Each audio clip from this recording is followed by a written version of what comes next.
All right, so then we have the emanation body, right? Number 3.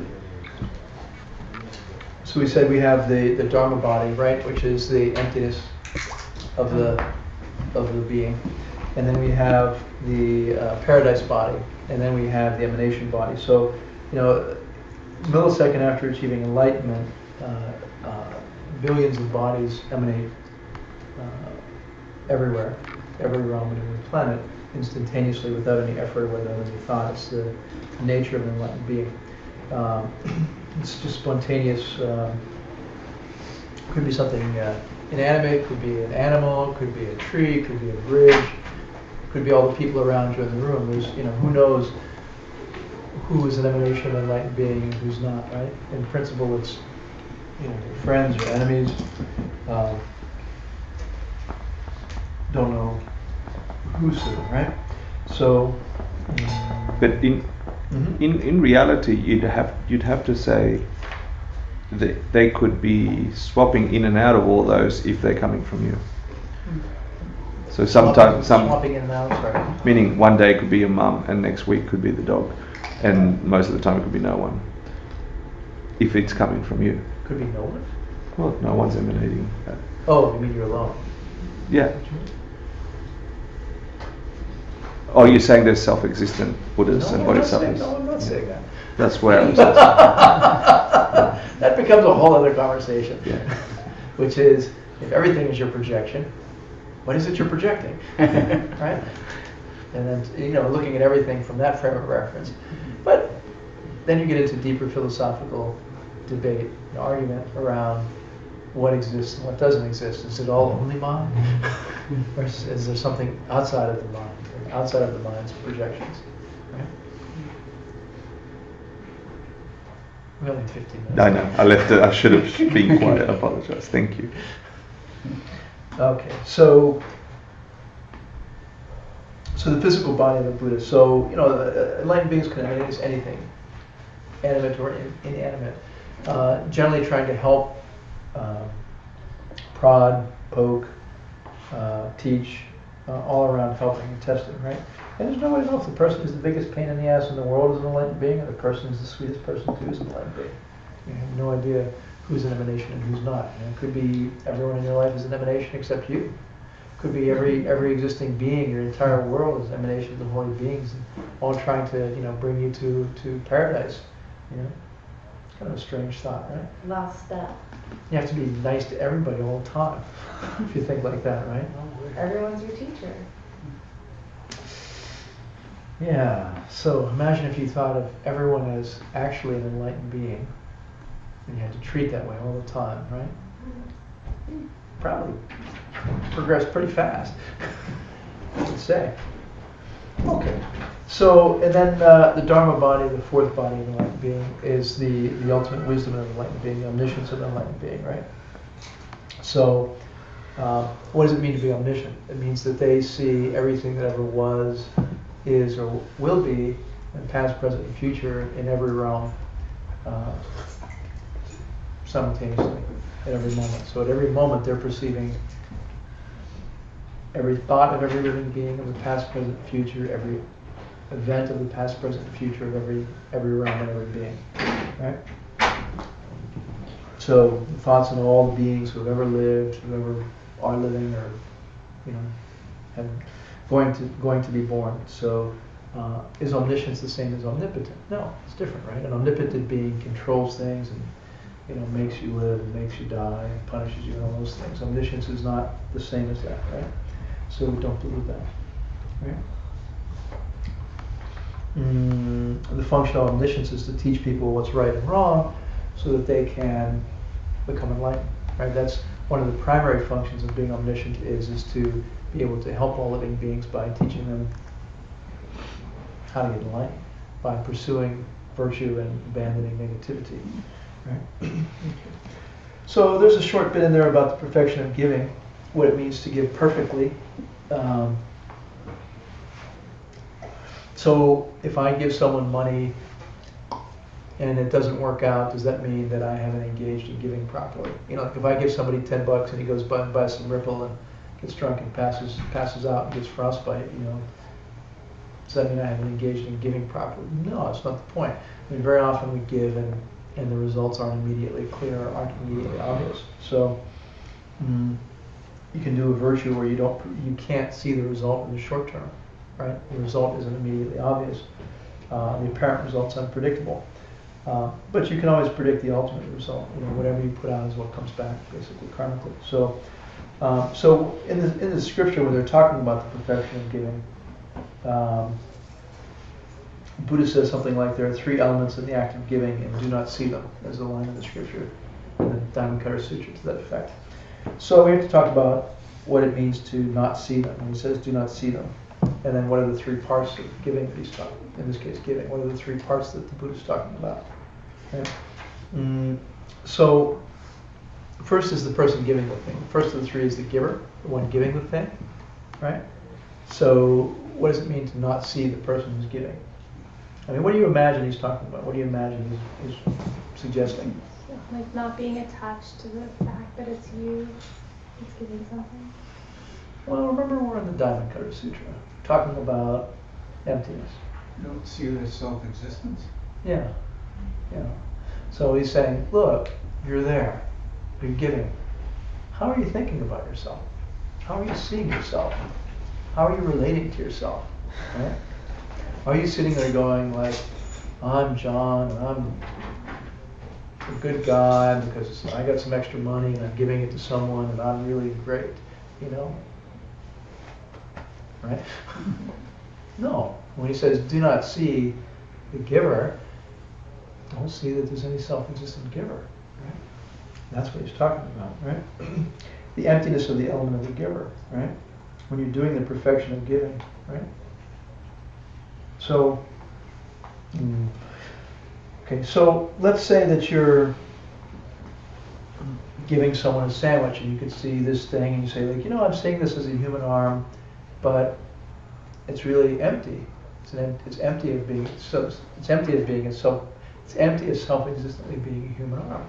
I could be seeing this as Manjushri's arm if I had collected the karma in my mind were functioning that way.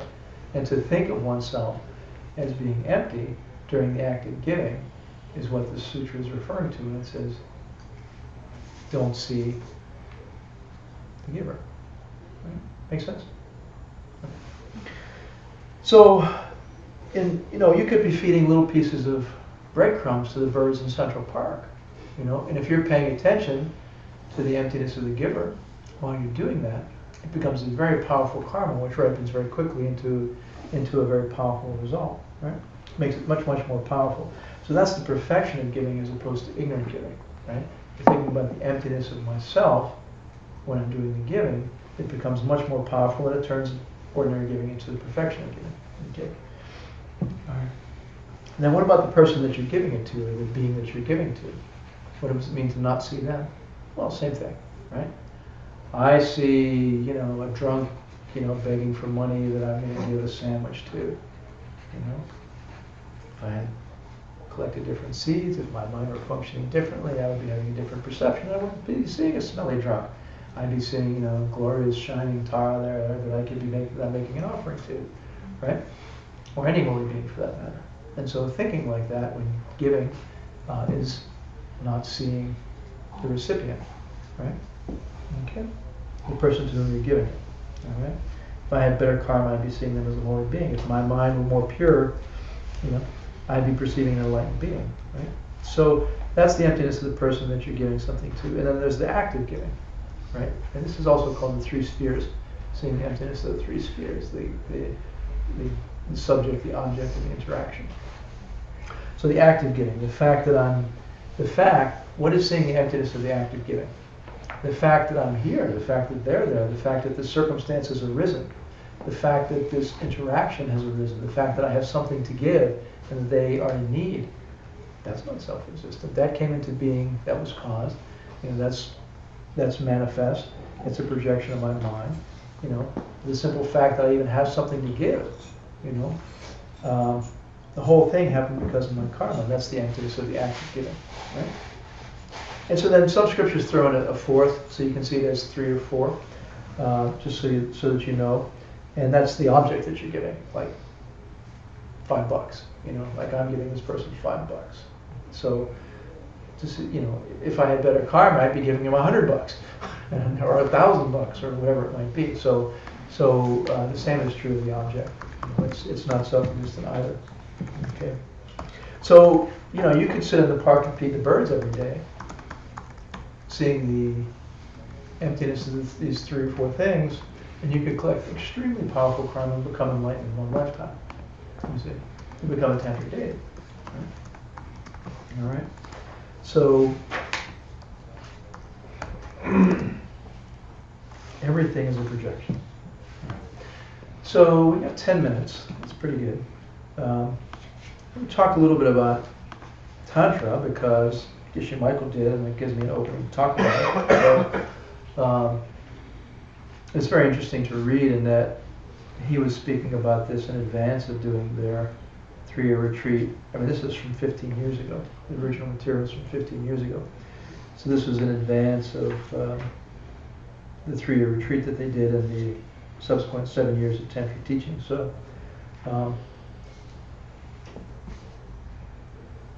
in any case, that being said, when we're talking about, or given that we're talking about the fact that I'm not self-existently human and I can be an enlightened being, and that you could sit in the park and see the birds as empty objects, which would be enlightened if you had a purer mind. If I sat in the park every day and thought about, if I were purer, I'd be sitting here experiencing everything as total bliss right now and everything is paradise right now. So I'm just going to practice that. And all these little birds and squirrels around me, I'm going to just practice seeing them as, beings which I have a limited view of right now because of my past karma, which I'm going to just, make offerings to as I think of as holy beings, in disguise, or however I'm going to think about them in their nature, their lack of a self-existent nature, right? I can do that all day long and collect incredibly powerful karma, which would bring fast results in this lifetime, to radically change our mind and perception and reality, right? So, given that we're talking about those things, we'll take it a little further. So, in general, the word Tantra itself means secret, and normally it's practiced and taught in a very private way. As Buddhists, or as Mahayana Buddhists, I should say, we commit ourselves to ending the pain in the world as quickly as possible and becoming enlightened as quickly as possible to end all suffering everywhere. Right? So we're either going to do that by following sutra methods, the open teachings, or by following the tantric teachings and the secret teachings of Buddhism. Right? So the texts for the sutra path explain that Lord Buddha, even after he had achieved a very high level of bodhicitta, of actual bodhicitta, it took him over 200,000 lifetimes to reach enlightenment using a sutra method. And then after Lord Buddha had achieved enlightenment via the sutra method, he taught this process whereby we can reduce the path to one lifetime and become enlightened in one lifetime through these advanced means, which are called Tantric teachings, advanced teachings of Buddhism. So if we're serious about ending suffering, then we have a serious responsibility to investigate and practice Tantra. There are different kinds of Tantra, different levels of Tantra, and so our commitment needs to be to practicing the highest, most powerful, efficacious form possible to end suffering as quickly as possible. Right? So if we have taken bodhisattva vows and want to save other people from suffering, if we've taken bodhisattva vows, we're actually sworn to save people from suffering, right? As quickly as possible. So it's not a question of should we practice Tantra or not. We've already sworn to do it as quickly as we can, to do whatever's necessary to deliver people from suffering as quickly as possible. So we have to practice it as soon as we're able, at whatever level we're able to do so.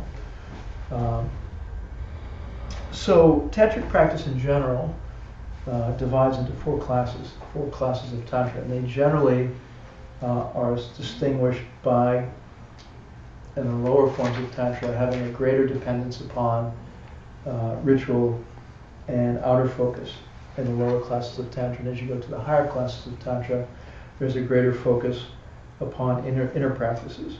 The highest of the 4 classes of Tantra, there are 3 broad steps of preparation, actual practice, and the final goal. And when you get into actual practice, there are 2 main levels. There is what's the first is where we develop a special view of our reality. We're taking these ideas that we're talking about of emptiness, we're taking these ideas of karma and emptiness, and we're applying them in a way where we developed a special view of reality called Karen. And then the second level is where we use that view to work on our subtle spiritual body, and this is called Sogram. And then this dual process ends with the transformation of our body and mind into that of an enlightened being. So, working with the subtle spiritual body is done in 2 ways. One is through vigorous study, discipline of practice, including working intensely with the physical channels throughout the body. Right? In our current state, in our current condition, our physical channels are congested and blocked and kinked and knotted. They're choked. And this situation is aggravated every time we think a negative thought or have a wrong view. Every time we have any kind of misperception about the nature of the world around us, anytime we see things as being self-existent, we choke our subtle spiritual body and further block our subtle spiritual body. So every time we get angry, every time we have an affliction, jealousy, wrong idea, desire, we choke our subtle channels a bit more. Okay? And so the continual choking of those channels is what makes us mortal and leads to our death, in fact. It's the thing which kills us. It's responsible for aging and death, and if we don't correct it, then we will die. If we do correct it, if we're able to clean our channels and open them and release the blockages and knots and obstructions, then that leads to the transformation of our body and mind into that of an enlightened being. Okay, so, and then you would be a tantric deity, or enlightened being, or whatever you want to call it. So we either clean up our channels, and become an enlightened being, a tantric deity in this lifetime, or your channels kill you. And then your mind enters another state where, there are millions and millions of other states, most of which are not conducive to spiritual practice. Right? I mean, there's basically one mental state which is useful to reach enlightenment in one lifetime, and that's being a human. And the scriptures are very clear in saying that the human realm is the only realm where you can get enlightened in one lifetime. It requires this type of body and this kind of mind and these kinds of channels to get enlightened in one lifetime. So when we actually work to fix this condition that we have, we're using our defective physical body to eliminate the channels and to fix the channels. And so it's a difficult process that requires extensive training, extensive background in Buddhist philosophy, and a lot of long hours and training. So one has to first complete the process of preparation. And frankly, that's what these 18 courses are about. That's what these sutra courses are about. One has to be thoroughly trained in sutra philosophy. One has to be thoroughly grounded in 3 principal paths, right? I mean, if one doesn't understand ethics, there's no basis to clean one's channels, right?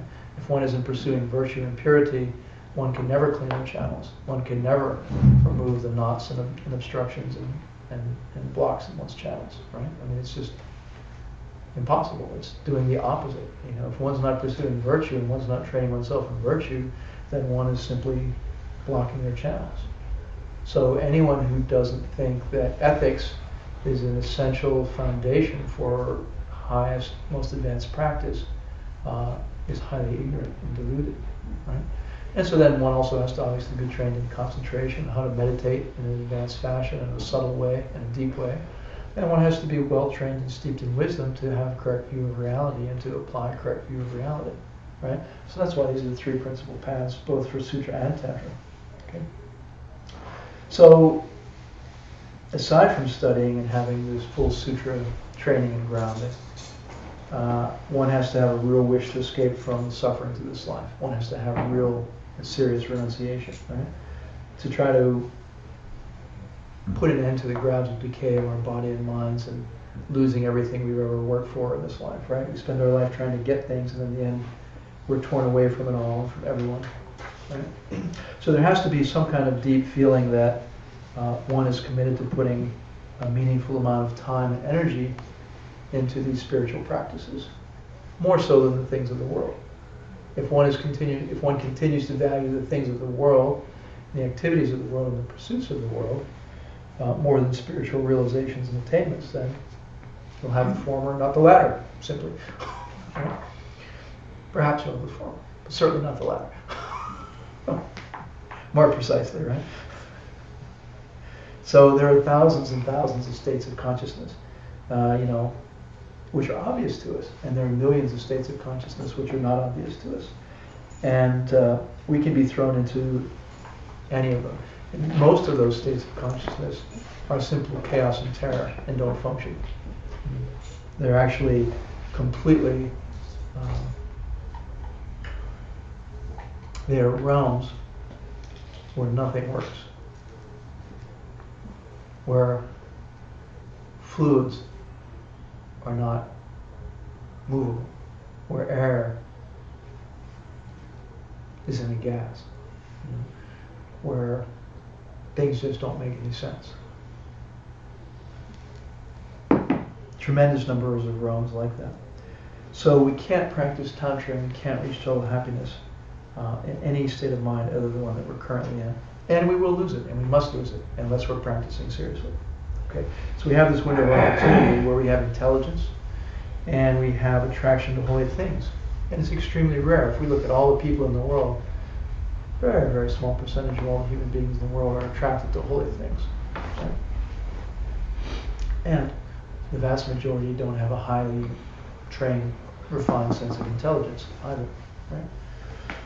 So when we die, we lose those things. So very important to resolve to practice now in the most powerful ways within our capacity.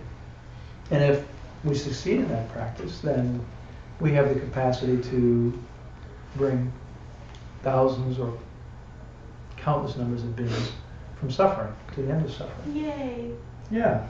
So one thing to say about Tantric practices, there are many forms of corrupt practice and false practice.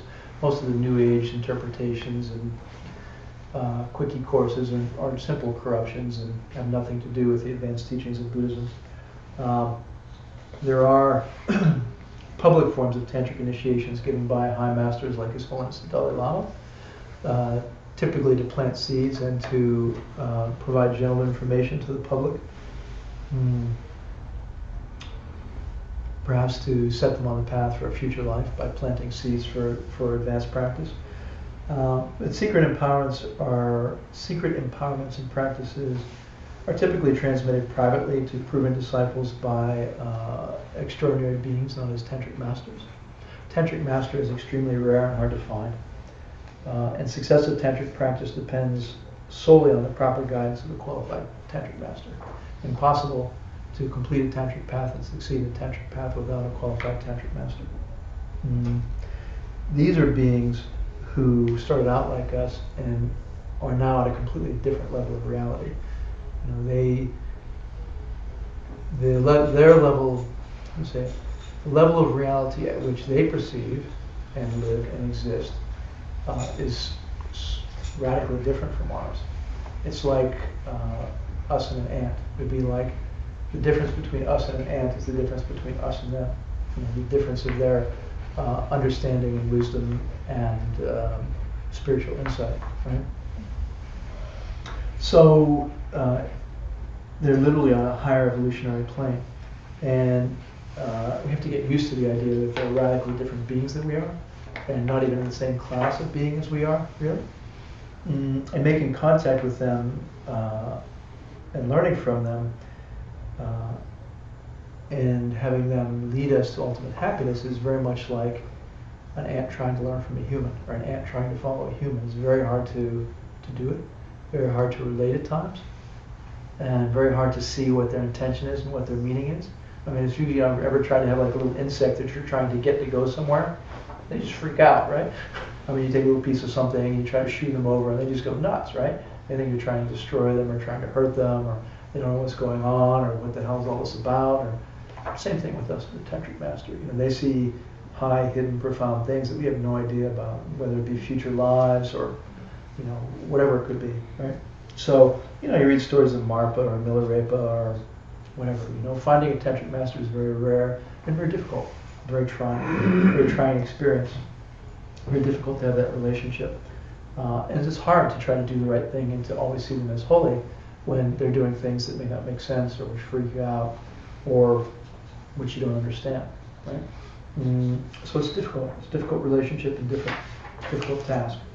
The idea of a tantric disciple is we have some kind of extraordinary good karma in our mind, some kind of extraordinary impulse in our mind where there is some kind of faith, some kind of feeling that I don't really fully understand what's going on, but I believe in the path and I believe in the realization and that I trust that they are leading me in the right direction. Especially in the beginning, a tantric master, a teacher, may act in ways that we can't understand. And it's common. We have to expect it and learn from it and to move on and work with them despite it. I mean, a person could appear to be a tantric master to someone else, an ordinary person to another person, right? And if, going back to our discussion of emptiness earlier tonight and the broader study of emptiness, there's no contradiction to have someone say, this person is appearing to me as my Drusri, or whomever, and someone else to say, they appear to me as some whacked out guy or girl who's saying crazy crap, you know? So, no contradiction, right? So that's difficult. It's very difficult. So it's to be expected, right? We only see what we're on the level to see, and it's based upon our past karma that allows us to see it. There's nothing out there, right? There's nothing out there from its own side, and we see what our past deeds compel us to see. We see what arises to our mind, right? The perceptions that arise to our mind. Okay. Any question? No. So there is no authentic lineage of Tantra descended from Lord Buddha, which does not say that a disciple has to be well trained in sutra, has to be well trained in ethics, right? Long before being led into the mandala or a secret world or tantric teachings, right? It's universal, okay? The tantric teachings repeatedly stress that the disciple has to be deeply knowledgeable in each step of the open sutra teachings, right? They have to be very well trained in it. It's not an easy path, and it requires a deep knowledge of Buddhist philosophy and a willingness to work long and hard in retreats with unshakable confidence in one's tantric master. And it shouldn't be undertaken otherwise, because a loss of faith in Tantra itself would set the disciple back a very long time. And it's very heavy bad karma for the teacher. The scriptures say it's like two yaks being tied together. When you have a tantric teacher and a disciple, the teacher falls with the student, like the yaks are tied together and the first one goes over the cliff and drags the second one down. And that's the nature of the relationship. In Tantra it says, Tantra therefore is like a fire with a great potential for good if used properly, and very destructive power if used improperly. Right?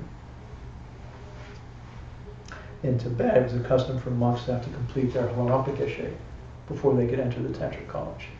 And what that means is you would have a monastery like Sarah, and there might be 10,000 monks, and they awarded 2 per year Harampa degree. So 2 monks, 10,000 every year would be admitted to the Tantric college. And so it required a very high degree of training, very high degree of practice and discipline and commitment to be admitted to Tantric teachings in the past. And, hence our training to approximate that and to provide that to us in as comprehensive a fashion as we can here in our culture and our society. So Tantric teachings are firmly rooted in Shakyamuni Buddha's teachings. About a quarter of his life he spent teaching Tantra, and about a quarter of the canon are Tantric teachings. All right. So there are over 1,000 texts on Tantra, and among the early Indian commentaries and the Tibetan masters have written over 50,000 commentaries on those. So the Tantric practices and the Tantric teachings are an extensive part of Buddhist practice. So, it doesn't involve going to some lama and saying, I'll pay the $100 admission fee and get an initiation and then that's it, right? I mean, you don't go out shopping for a Tantric teacher or a Tantric master. You bring them to you by practicing and by being virtuous and by being pure, by practicing harm, right? So, I think that is enough. Questions? Thank you. You're very welcome.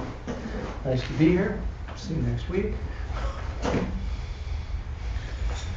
Sashi Purgi Jershin Metal Tram Rira Lingshin Yindegam Padi Sangre Shindu Mite Guargi Drakun Namda Shinla Chipasho Hidam Guru Radna Mandala Kam Ninyatayami Gewadi Gewokun Sunam Yeshe Tsoksokshin Sunam Yeshe Legend Way Damba Kuni Toba Show. By the power of our study, by the power of our being here, may we quickly come to realize suchness, quickly ending all suffering in all realms. Again, recall to mind the mandala of holy beings that you invited in the beginning. Feel their presence and feel or visualize them all dissolving into your heart, blessing your mind stream, bringing you their blessings, realizations.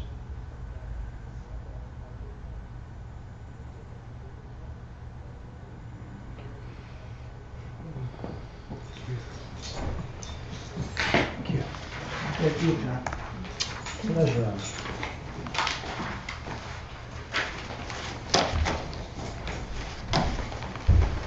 So next week will be the second half and end of the Dharma Sutra and our discussion of emptiness, and then we will be on to course 7, which is the Bodhisattva. It's like all nauseous.